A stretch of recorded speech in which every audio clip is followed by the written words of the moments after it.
All right, guys. How is everybody doing? I hope you're doing well. Um, all right. So I'm gonna give you the instructions quickly on the project, what's expected. Um, as you can see, you'll have this link. I'm not gonna read it to you verbatim. I'm not gonna insult your intelligence that way. I know you know how to read. Um, let's go. So the main goal with this is so that you can show your ability and understanding of ecological succession, abiotic and biotic factors, and also how this stuff's actually relevant to us in biology and actually in our daily lives in our regular world. And I'll give you an example. Y'all should have finished the Ed puzzle assignments about nitrogen and the carbon cycle. And one thing those assignments didn't cover too well, or that I didn't notice cover well, was the carbon sink and what a carbon sink is, and how actually that's one way that you can sequester carbon from the atmosphere and actually, in a sense, lower that. And it still goes through the cycle, but it doesn't get released as greenhouse gases, and it actually still is humic acid, which is actually still accessible sources of carbon for plants. It just doesn't always come out of the atmosphere, and it's stored in the soil, and that's actually what it does. A lot of dynamics, and I'll give you an example. Um, Not that one. This one. Um, AgriLife Extension is this is the website, so this is a credible source. If we hit Control F, go to carbohydrates. Okay. It actually in two consecutive paragraphs and a little bit further talks about CO2. Every time you see CO2, you should think about carbon cycle and carbohydrates. It actually talks about this process and actually how, and you'll see when we go through my images that I have, how this lines up with ecological succession and how we can actually manipulate that or use that to one and direct environments and ecosystems in a direction we want it to go, and two, how it's like always around us. So that whether you're trying to keep pristine or you're trying to control an environment, So I'm gonna stop talking, or you're gonna stop looking at me, and I'm gonna kind of go through this project with y'all. Okay, so we're gonna close that. All right, so we got the instructions. You at least have 4 different levels. Make sure that I have some way of knowing that you were there. You didn't just get them off the internet. And then you need to have 2 biotic and abiotic factors for each slide. And make sure if the image is unclear which one you're showing, even with the title, how you got that, um, make sure you explain that. And just a reminder, so when we see a lot of the videos and stuff, we're looking at forests and stuff. Well, that's also the amount of water that has that. So when we hit a climax, and especially in West Texas, it's going to be different than a climax in Oregon or in Florida or anywhere else. Each ecosystem, and there's still a climax um, level to the succession, but it just depends on different areas. So what you do, open up a Google slide. I'm going to put a I'm going to change to a black. Come on.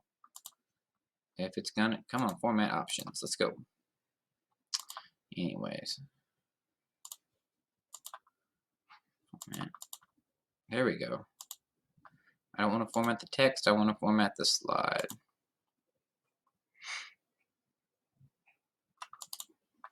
I'm going to change the theme to black just because I think it stands out better. Looks a little bit fresher. And give it a title. Okay. So I'm going to import by just dragging and dropping my first image for you guys. Okay. So then I'll drop it like that. I don't want to see the shadow. It doesn't matter for your gray, but I don't want to look at it. So I'm going to crop it out. Just go to crop. Nope. I want to just drag the bars and line that up. Key spot right here is the bald spot. That way now I can actually make it bigger. Drag the corner so it doesn't distort the shape. If you drag from the corners, it doesn't distort the proportion of the shape, make it all look weird, okay? I'm gonna wait till I get that line to center it in the middle. Come on, where's my center line? There it is. Nope. That is frustrating. Okay, now I'm gonna right click it. I'm gonna go to order, and I'm going to send all the way to the back. Okay, come over here. So this one is a disturbance. Okay, so the white letters are sometimes a little hard to see with the different colors. So I'm going to right click here. I'm going to go to, I'm just going to click on it, come up to the top. I'm going to go to Format.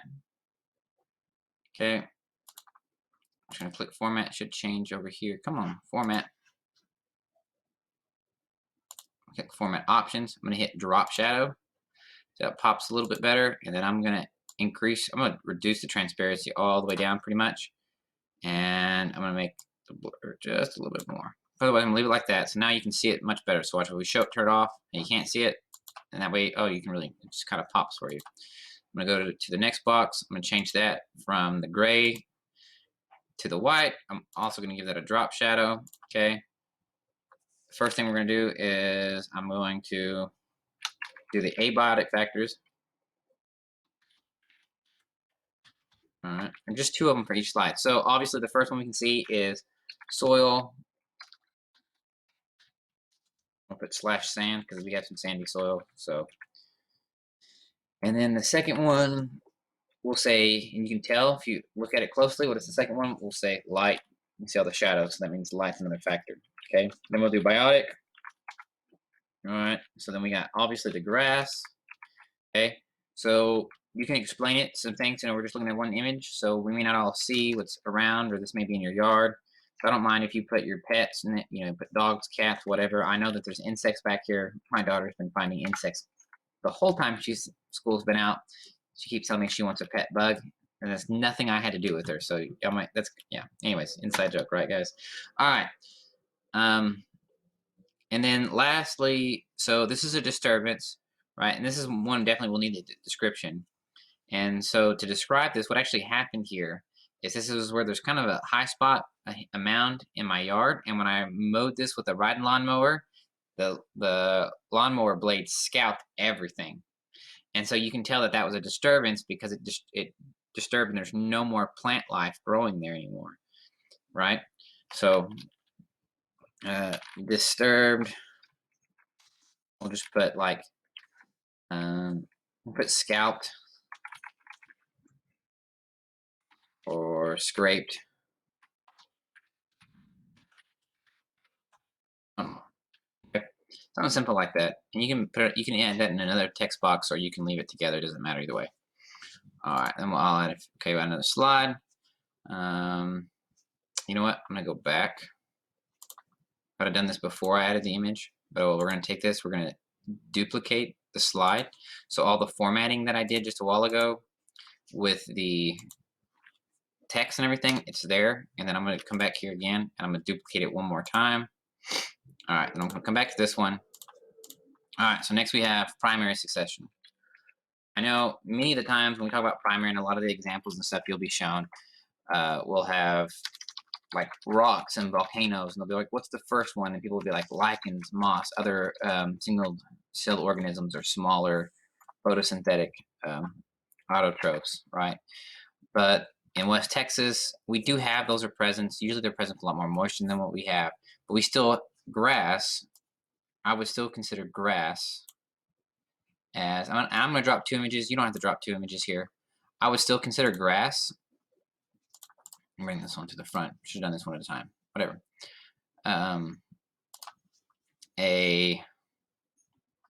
Crop this first. Try to crop out the shadow a little bit. It looks a little bit better without the shadow.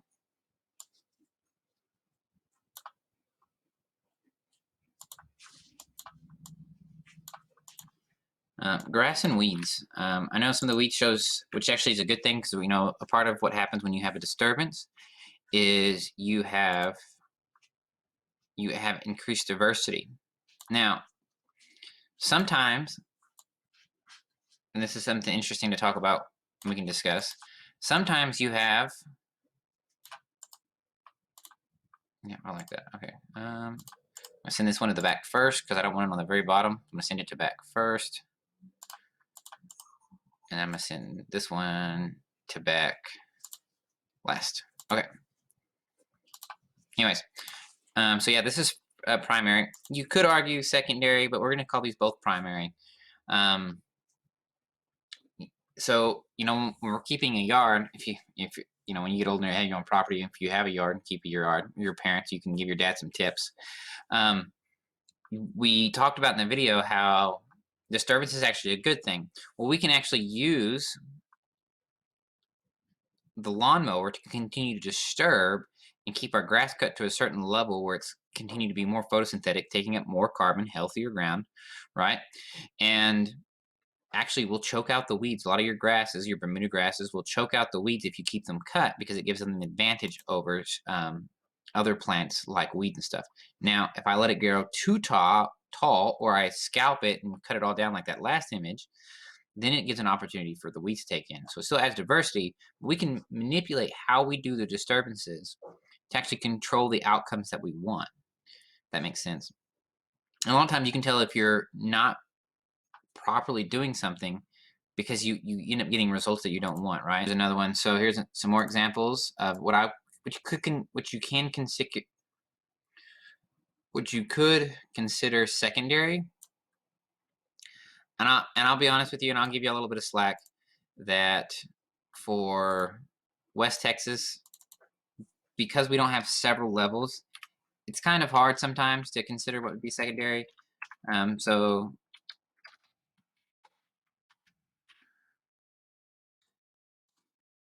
cactus around here are actually a good source of a secondary, a good example.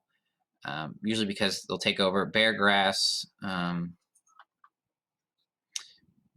There's a type of elm tree I should take a picture of that is not native. It's Siberian elm, and it actually is a really good somewhere between primary and secondary. I mean, sorry, secondary and tertiary. I apologize, that was wrong. Okay, so here's an example of a secondary for our environment. You can see some weeds growing up around it. You see how you can tell this is a secondary because you have the primary of grass and weeds, right? But then you have this cactus that's been here for a long time. It's been there for over 27 years. That the weeds and grass don't grow up through it because it's actually claimed that position, and it's a type of plant that's pretty resistant to any to several forms of disturbances, and none that us humans, except unless I got out a shovel, and I still don't want to mess with it with a shovel. So, then here's another example. This would be an example of our climax or tertiary. You know, and I will remind you, in different systems and environments, you'll have more than just 3 levels. We kind of have, I would say, 2. You could argue that we have 2 to 3. It's arguable. Remember, a lot of this stuff is with biology. It's an observational science a lot of times. A lot of times it's a soft science. Sometimes we can have biology be a hard science, but a lot of time it's it's not always repeatable. Okay, so you can actually tell. Here's a big prickly pear. Here is a mesquite bush. There is I should know the scientific name for it, but a briar somewhere back here. You can tell in the picture. There's a red little stick cactus that I don't know, and then there's a creosote. Yeah, creosote back there. There's all kinds. You can tell there's so many different types, and this has been like this, and it's continued to get more and denser, and it's choking out less. Right now with all the rain, the weeds have shown up, but these are your different examples. I'll give you another one. Here's another disturbance. You can tell what this is, right? On both sides, you can see how this is from the cars, and you can see without even being mowed how only certain biological factors will grow here because of the consistent disturbance, and how you can use disturbances to control, but you can also take that other ways if you're in a ecosystem, and you can use that as a tool to predict what kind of disturbances have been occurring. Not 100% accurate. It's a soft science again, but you can use that as a form of prediction to start your theory and hypothesis. All right, guys. So if y'all have any questions with this, feel free to contact me, email me. All right. I hope you have a great week, and I'll post this to do the following Tuesday, since I'm getting this video out late to you. Y'all have a great weekend.